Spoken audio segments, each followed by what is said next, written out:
Bapak, Ibu, dan saudara-saudara yang berbahagia.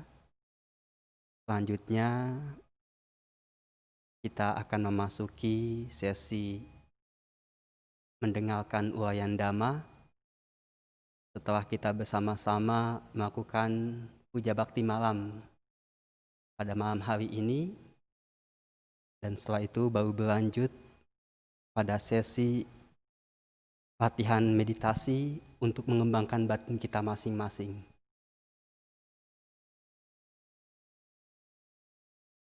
Jadi pada kesempatan ini, saya akan mencoba memberikan uraian Dhamma sesuai dengan kemampuan saya mengenai apa yang diajarkan Sang Buddha, bagaimana kita mengembangkan batin kita. Di Sang Buddha mengatakan ada 3 cara untuk memperoleh kebijaksanaan yang terdiri dari Sutta Mayapanya, Cinta Mayapanya, dan Bawana Mayapanya, yaitu kebijaksanaan yang diperoleh melalui pembelajaran. Setelah itu, kebijaksanaan yang diperoleh melalui perenungan, dan kebijaksanaan yang diperoleh melalui praktik meditasi. 3 cara memperoleh kebijaksanaan ini merupakan 3 tahapan untuk mewujudkan Dhamma di dalam batin kita masing-masing. Jadi Dhamma itu memiliki tahapan untuk diingat dan diketahui, lalu Dhamma itu dimengerti dan dipahami, dan selanjutnya ditembus dan direalisasi. Jadi melalui pembelajaran kita mengenal, mengingat, dan mengetahui apa yang diajarkan. Setelah itu melalui perenungan ataupun pemikiran, kita berupaya untuk menginternalisasi pembelajaran yang sudah kita peroleh untuk dimengerti dan dipahami. Dan selanjutnya, setelah kita mengerti dan memahami Dhamma itu, kita berupaya untuk menembus dan merealisasikannya melalui praktik meditasi. Jadi inilah tahapan dari proses pewujudan Dhamma tersebut, yaitu melalui pembelajaran, melalui perenungan, dan melalui praktik meditasi. Ketiga tahapan ini di dalam kitab komentar diibaratkan seperti tahapan padi, tahapan beras, dan tahapan nasi. Jadi adalah satu kesatuan antara proses pembelajaran, proses perenungan atau menginternalisasi pembelajaran tersebut sehingga menjadi mengerti dan paham dari apa yang dipelajari. Dan selanjutnya berupaya untuk menembus dan merealisasi pembelajaran itu melalui praktek meditasi. Jadi demikian inilah 3 cara memperoleh kebijaksanaan. Kebijaksanaan akan muncul dari pembelajaran. Dan semakin tumbuh kebijaksanaan itu ketika kita merenungkan, memikirkan pembelajaran yang sudah kita terima. Dan selanjutnya membawa pembelajaran tersebut ke dalam praktik meditasi kita. Sehingga kita berhasil untuk menembus dan merealisasikannya.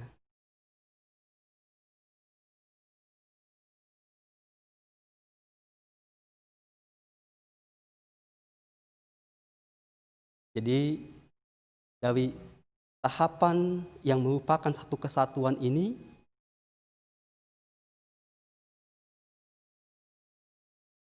memiliki arti yang sangat penting untuk kita di dalam berproses mewujudkan dhamma ke dalam batin kita masing-masing. Yaitu prosesnya diingat dan diketahui, dimengerti dan dipahami, ditembus dan direalisasi.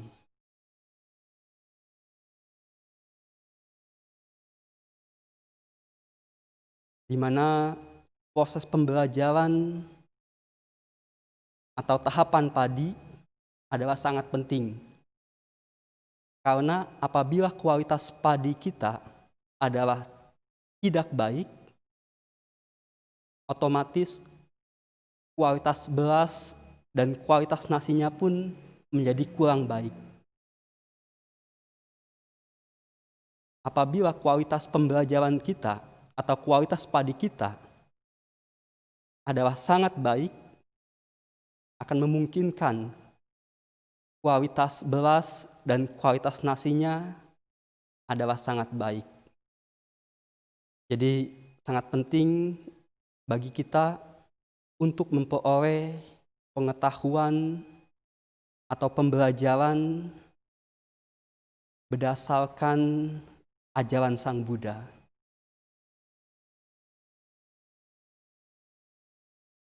Bukan dari pemikiran diri kita sendiri. Ada satu perumpamaan dari seorang guru, dari pengalamannya ketika matahari terbit di pagi hari, ia berjalan melangkah ke arah timur, menuju matahari tersebut. Dan ini adalah cara yang benar.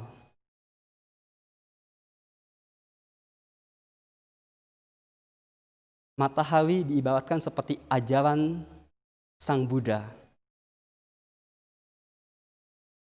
Orang yang berjalan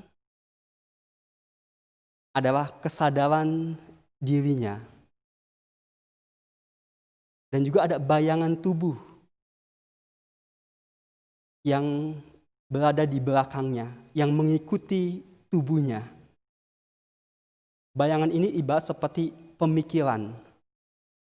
Pemikiran mengikuti tubuh yang berjalan menuju cahaya matahari, menuju ajaran Sang Buddha. Jadi kesadaran ini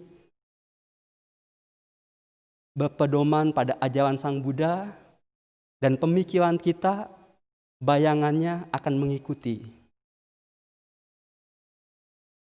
Tapi sebaliknya, apabila seseorang melangkah menjauhi matahari, ia melangkah ke arah barat, tentunya bayangannya ada di depannya. Bayangan itu adalah pemikirannya. Badan jasmaninya adalah kesadarannya. Dan dia berjalan menjauhi cahaya matahari. Jadi adalah sangat baik sekali apabila pembelajaran kita berdasarkan apa yang diajarkan oleh Sang Buddha, yang tercatat di dalam sutta maupun Abhidhamma.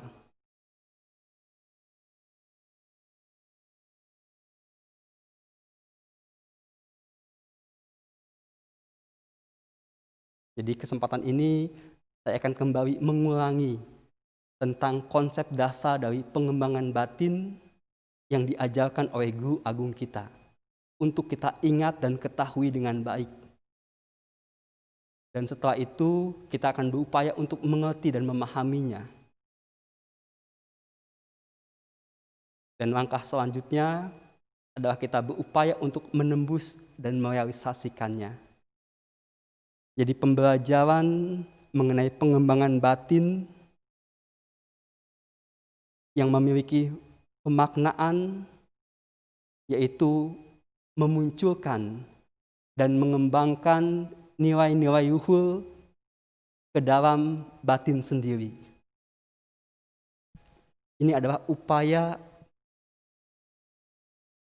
yang perlu kita lakukan, memunculkan dan mengembangkan nilai-nilai luhur ke dalam batin sendiri.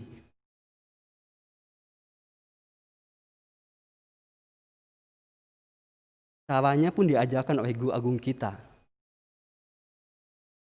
yaitu cara yang sederhana, cara yang tingkat dasarianya adalah berupaya untuk senantiasa memunculkan nilai-nilai luhur tersebut hingga mampat, padat, menyatu dan mewarnai batin.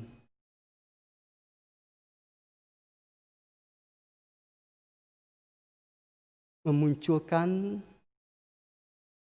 terus-menerus, berulang-ulang, hingga padat, mampat, menyatu dan mewarnai batin kita.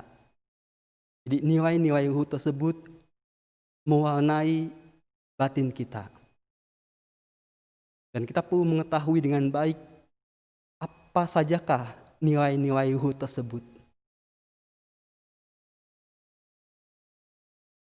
Nilai-nilai luhur ini tercatat dengan jelas di dalam poin-poin Jalan Mulia berunsur 8, yaitu nilai-nilai luhur kebajikan, nilai-nilai luhur pengetahuan kebenaran, dan nilai-nilai luhur sikap kebijaksanaan. Di mana nilai-nilai luhur kebajikan terdiri dari memiliki cinta kasih dan kasih sayang, metta karuna, memiliki kemurahan hati, caga, berpuas hati, dan mampu mengendalikan diri, santuti, berbicara yang baik dan benar, saca, dan memiliki kesadaran diri dan pengertian, sati sampajana. Inilah nilai-nilai luhur dalam aspek sila atau kebajikan.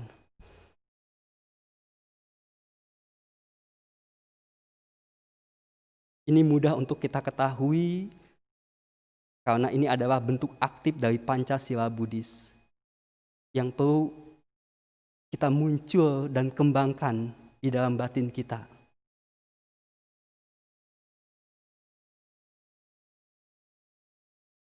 Dan setelah itu, kita juga harus memunculkan dan mengembangkan nilai-nilai luhur yang adalah pengetahuan kebenaran,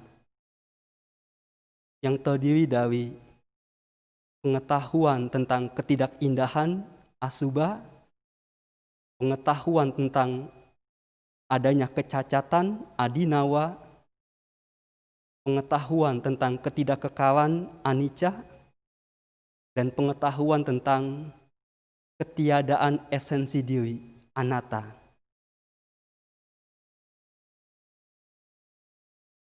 Inilah 4 poin nilai luhur dari pengetahuan kebenaran yang perlu kita ingat dan ketahui dengan baik.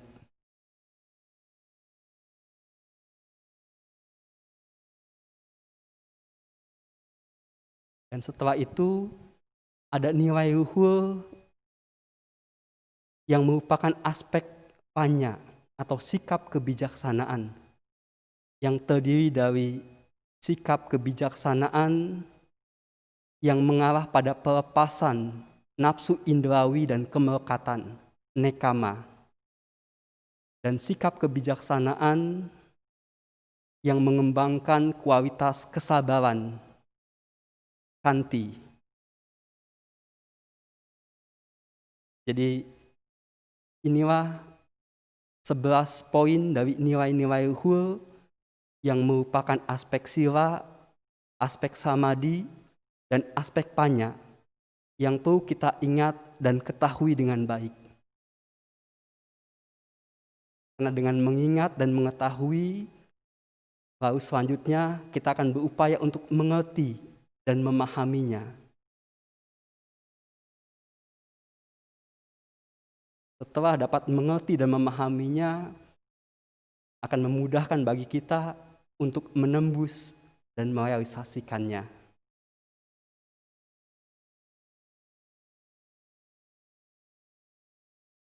Dan sangat penting bagi kita untuk memunculkan dan mengembangkannya secara runtun serta bertahap. Memulai dari poin yang pertama, yaitu memiliki cinta kasih dan kasih sayang, di mana ditujukan kepada diri sendiri. Kalau kita mencintai dan mengasihi diri kita sendiri, maka kita akan memberikan hal-hal yang terbaik, hal-hal yang bermanfaat bagi diri kita. Kemurahan hati akan muncul untuk diri kita. Dan hal yang sederhana yang bisa kita lakukan adalah berpuas hati. Senantiasa merasa beruntung dengan apa yang sudah kita miliki. Ini akan memberikan keleluasaan menjadi dasar kebaikan bagi diri kita sendiri. Lalu setelah itu, kita harus berucap kata-kata yang baik dan benar, berucap kebenaran untuk membangun, untuk mengalahkan mental kita pada kesadaran dan pengertian sati sampajana.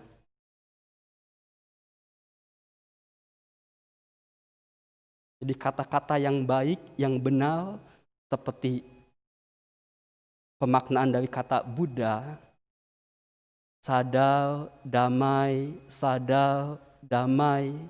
untuk mengkondisikan batin kita agar menjadi demikian. Sehingga perhatian dan pengertian kita miliki dengan baik. Sati sampajana dapat bertumbuh melalui pengembangan seperti ini.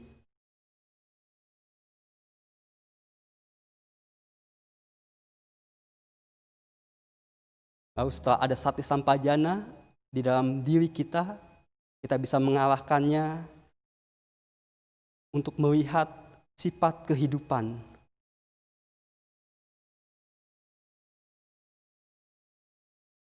Atau pengetahuan kebenaran yang terdapat dalam kehidupan kita.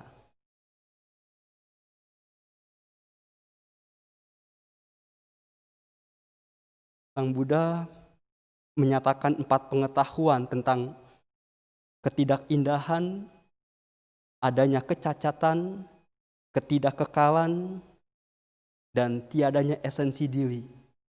Ini adalah kebenaran yang mewarnai keberadaan hidup setiap makhluk. Kita berupaya untuk menyadari mengenai sifat alami atau pengetahuan kebenaran ini.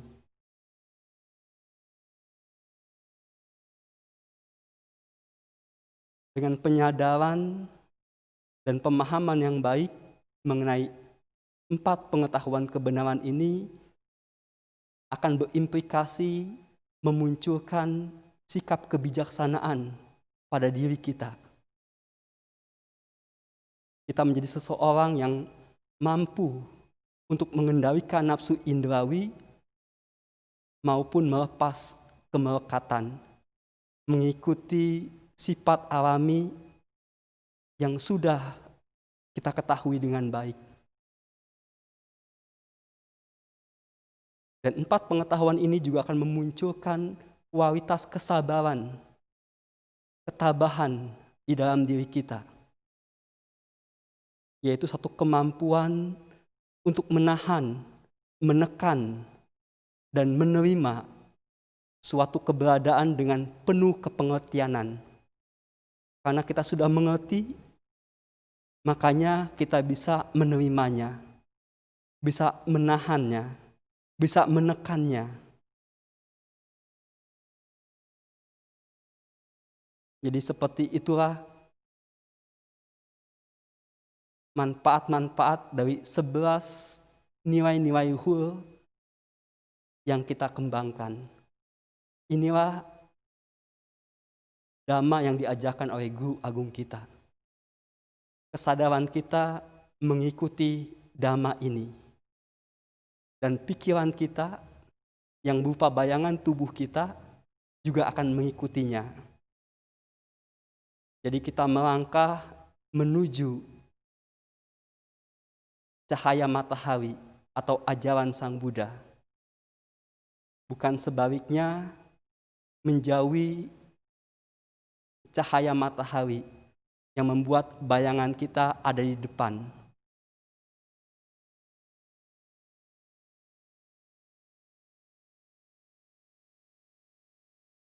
Jadi seperti inilah makna dari pengembangan batin yang harus kita lakukan. Memunculkan dan mengembangkan nilai-nilai luhur ke dalam batin sendiri.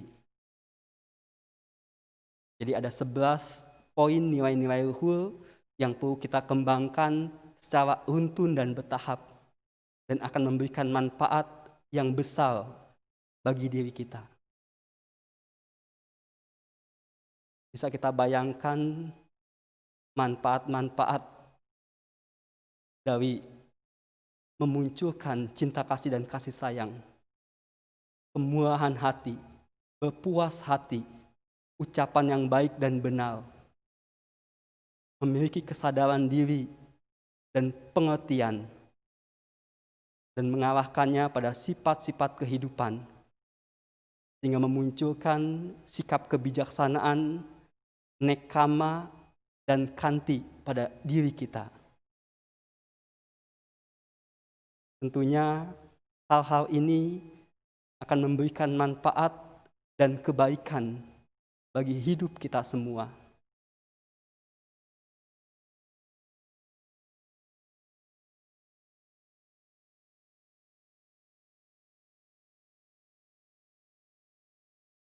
Dan itulah yang menjadi upaya kita.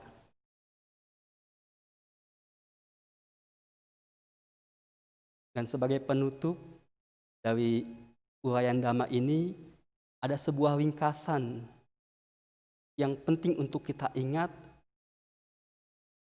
bagaimana kita mewujudkan, memunculkan 11 poin nilai-nilai luhur ini. Merangkum dari 11 poin nilai-nilai luhur ini, yaitu sebuah pesan sederhana yang memiliki makna yang sangat dalam. Berpuas hati dan senantiasa merasa beruntung. Ini yang pertama, yang mewakili aspek kebajikan. Berpuas hati dan senantiasa merasa beruntung. Lalu setelah itu, memperkokoh persepsi tentang ketidakkekalan. Ini satu poin yang diambil dari pengetahuan kebenaran.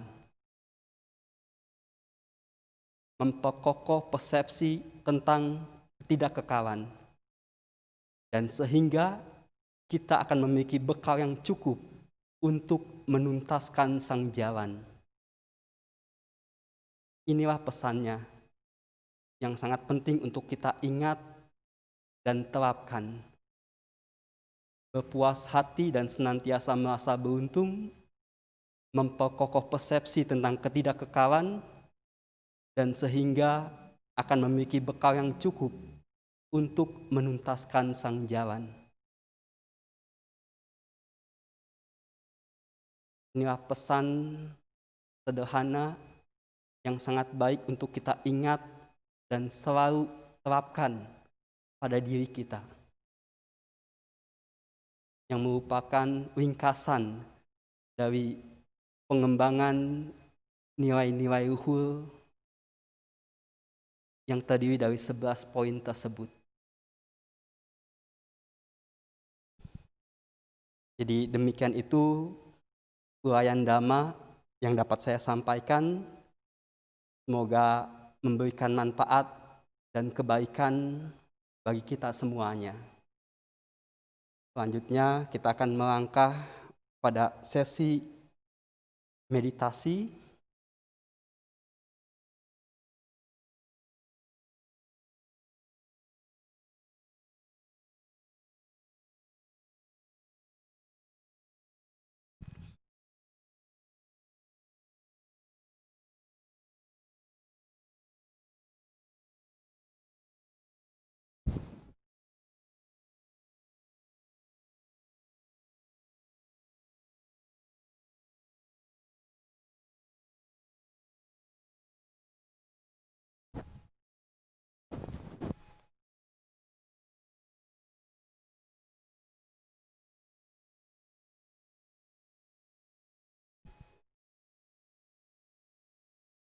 Marilah Bapak, Ibu, dan Saudara sedama, kita mengkondisikan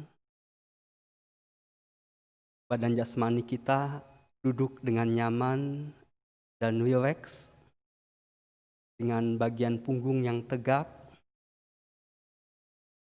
dan duduk bersila. Dan setelah itu kita berupaya untuk membangun sati sampajana di dalam diri kita.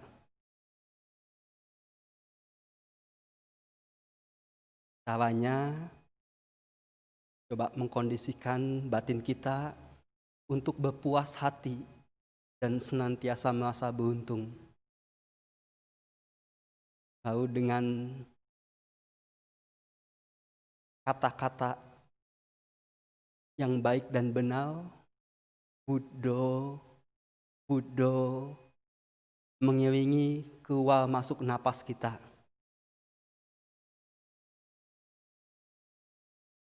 Atau juga dengan pemaknaan dari kata Buddho tersebut. Sadar, damai. Sadar, damai. Sehingga sati sampajana mulai terbentuk dan terbangun pada batin kita.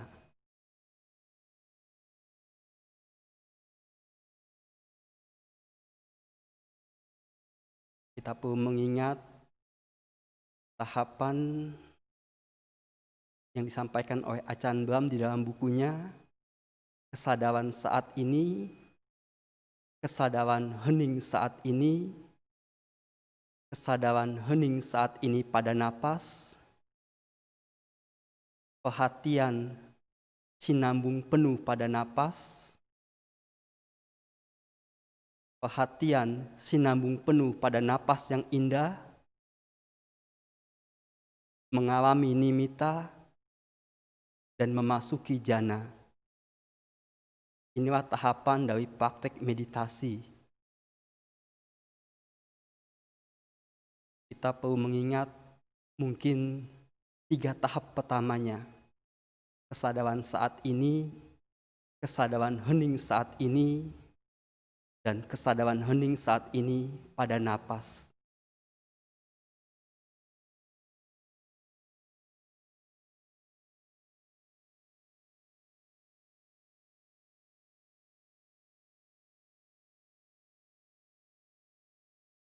Dengan seiring keluar masuk napas, kita mengatakan sadar, dan seiring keluar masuk napas, katakan damai.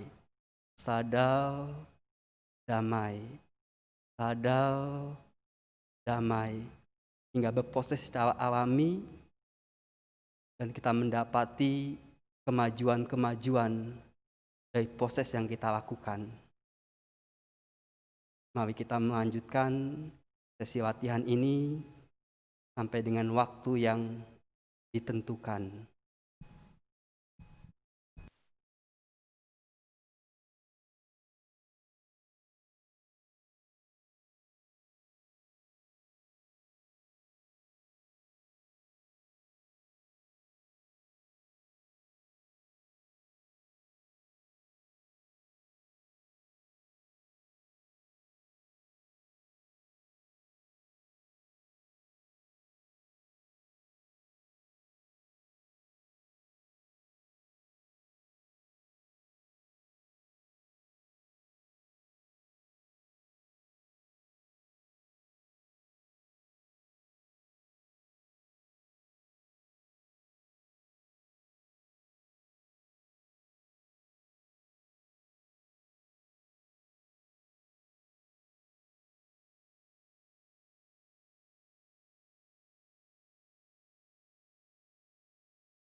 Bapak, Ibu, dan Saudara Sedama, kita akan segera mengakhiri sesi latihan meditasi ini.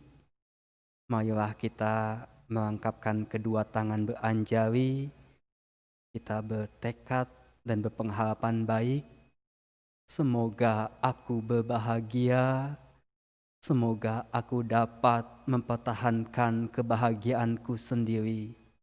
Sabe sata bawantu sukitata, semoga semua makhluk hidup berbahagia.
Selanjutnya kita buka halaman 58.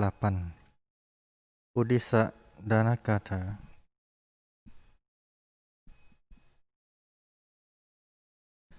Imina bunya kamena upacaya kunutara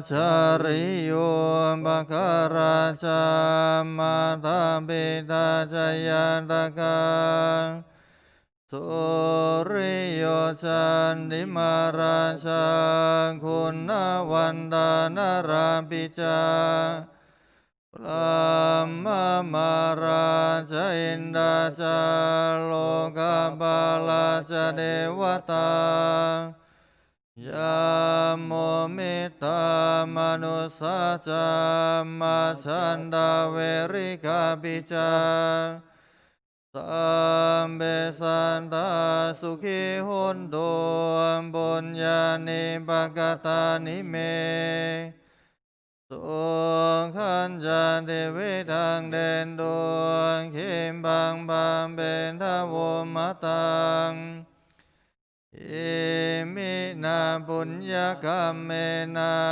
imina udisena ca Kimbang sulabhe cewan tanum badana cedanang Ye sandane hina dhamma yawani banato mamang Dasando sambada yewa yanta chando bhave bhave Ujo cetang sadim panya saleko viryam hina Malalam panduno gasang gadunja virye sume Untadim bavarona thoan dhammo natho varutamo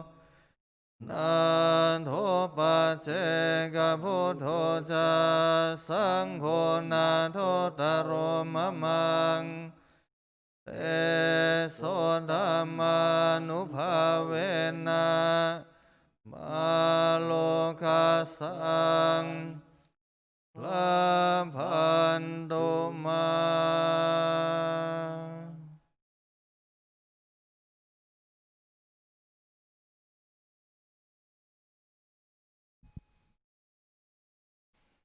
Marilah kebaktian malam kita tutup dengan membacakan nama Karakata.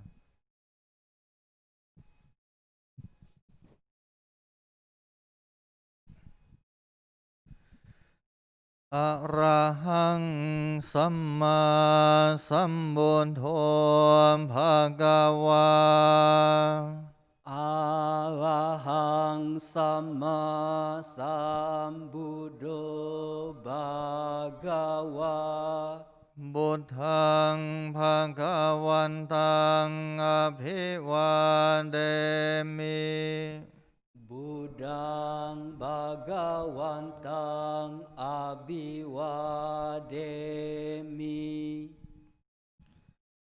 Sawangkhaantom Bhagavantan Dhammo Suwakato Bhagawata Dhammo Dhammang Namasami Dhammang Namasami